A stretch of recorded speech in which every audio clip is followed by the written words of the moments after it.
So here's the latest story in the never ending saga of the failed state of the United States. So there's this historic winter storm going across the United States right now. And in Texas, this has led to a massive power outage across the state. The numbers I saw, there's about 2.5, maybe 3 million households in Texas without power. And this has been going on for, I believe, 3 days now. So it looks like the root of the problem is that this state isn't used to having such extreme winter weather that spreads across the entire state. Normally, if they have some type of weather event, it's over a couple counties, but it's not usually the entire state, and it's not usually this extreme. So because of that, the power companies in Texas felt that it wasn't profitable to prepare for such a weather event, even though it's possible, it just doesn't happen often.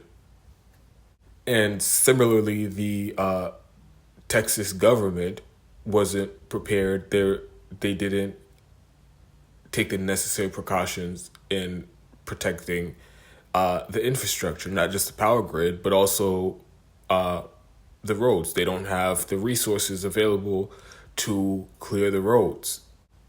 So this whole thing turned into a giant mess. The electric companies, well, they largely make decisions about how they run these different electric companies in Texas make decisions about how they run. And they decided not to winterize their equipment, which has led to a lot of the equipment for the electric grid being frozen and being put out of commission during this winter storm. And also, like I said, the government doesn't have the resources to clear the roads, clear the ice from the roads, plow the snow, to even do repairs to the electric grid right now. This has led to millions of people just being left literally out in the cold in some extreme winter weather. Most of the stores in a lot of these places are closed, so people can't even get supplies who need them. On top of that, like I said, the roads are covered in ice, so it's dangerous to even go out to try to get supplies. All kinds of people, young people, kids, elderly people, even the ones who are fortunate to have a home are sitting in damn near 0 degree temperature with no power. Many people can't even cook. Those people are bundled up in 3-4 layers of jackets and sweatpants and things like that, under like 3 or 4 layers of blankets. And these are the people who are fortunate enough to have a home to stay in. A lot of people are homeless and don't even have that luxury. So they're out. So God knows how they're getting by and how they're going to survive. And I'm sure they're going to be a number of homeless people who end up freezing to death during this entire thing. This entire story, it's unacceptable.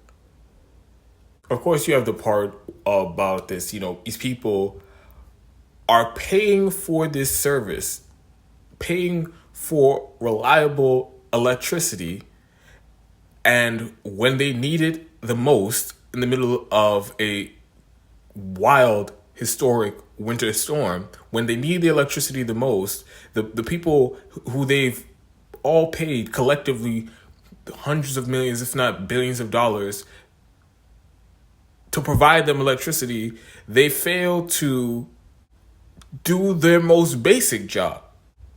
And that is unacceptable. But beyond that, this story cannot be told without the context of all that is going on in the United States and how we are clearly a failed state and the government cannot provide the most basic functions to its citizens. Of course, pandemic raging out of control. At least 500,000 people dead, millions more infected, millions went bankrupt or went into debt because of medical expenses from catching COVID. Millions of people have long-term effects, health effects from this. Government isn't doing anything about that. Government won't even provide you healthcare.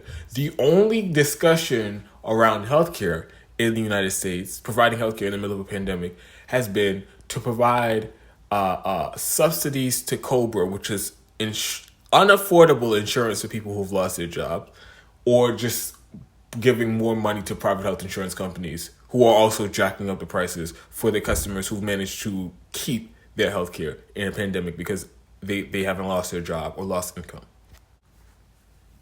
You have the economic crisis, worst economic crisis in history. In Texas, too, weeks ago, we seen the lines, tens of thousands of people outside of food banks, tens of thousands of cars lined up outside of food banks because people can't afford to feed their kids. What has the government response been to the economic crisis? In total, they've given people one means-tested $1,200 check that millions never got, and then they decided to add another $600 to this pathetic means-tested $1,200 check to give you people another one-time means-tested $600 check. The water contamination crisis, like in Flint, Michigan.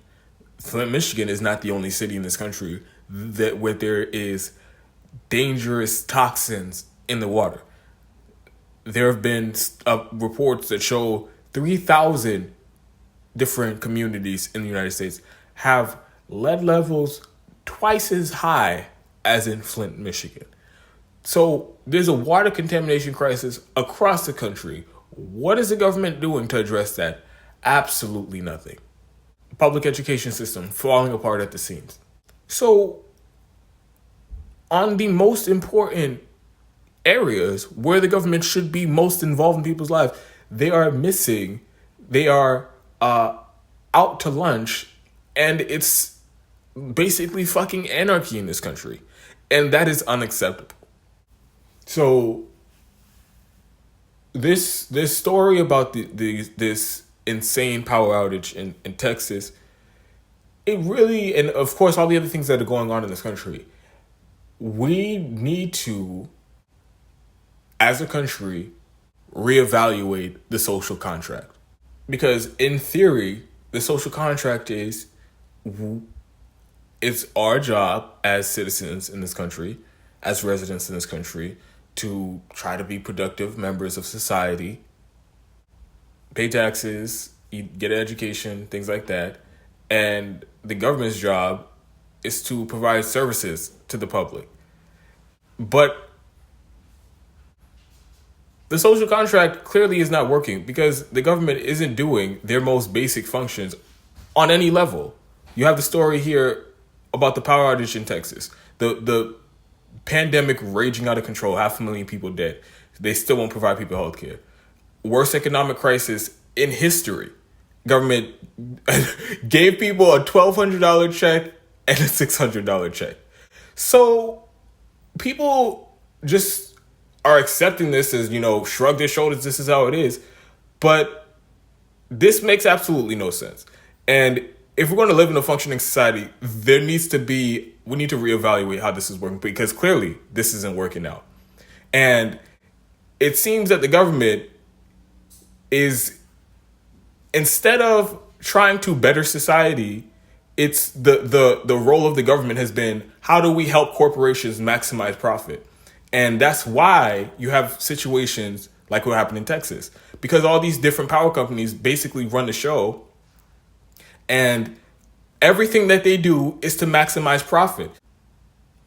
And that's what I mean why we have to reevaluate the social contract and just the overall direction of where we're going and what we're trying to accomplish in this society, in this country. Because if the way it is right now, everything is geared towards maximizing profit for corporations, or just maximizing your own profit and your own economic situation. That's not how a functioning society operates. That's how you get to failed state capitalism. So people really need to sit down and think, am I okay with all of our tax money, all of the resources of the government going towards maintaining this authoritarian police state with mass surveillance and brutal, lawless, out of control, violent police across the country? Am I comfortable with all our tax money going to that, or going to endless wars to make defense contractors rich, make them run out the back door with all the money? Am I comfortable with all the money and resources of our government going towards bailing out multi-billion-dollar corporations, or bailing out Wall Street, giving them blank checks? Because that's really all the government's doing that at this point. And if we want to live in a functioning society, we need to reevaluate where we're going. The goal just can't be, let's just make as much money as possible and everything else be damned. I think it makes sense that we nationalize all of the energy infrastructure in this country. Because it makes no sense to have these monopolies just have you basically unilateral control over how and when and if Americans get electricity. So the energy industry should be nationalized to avoid this gross profit incentive.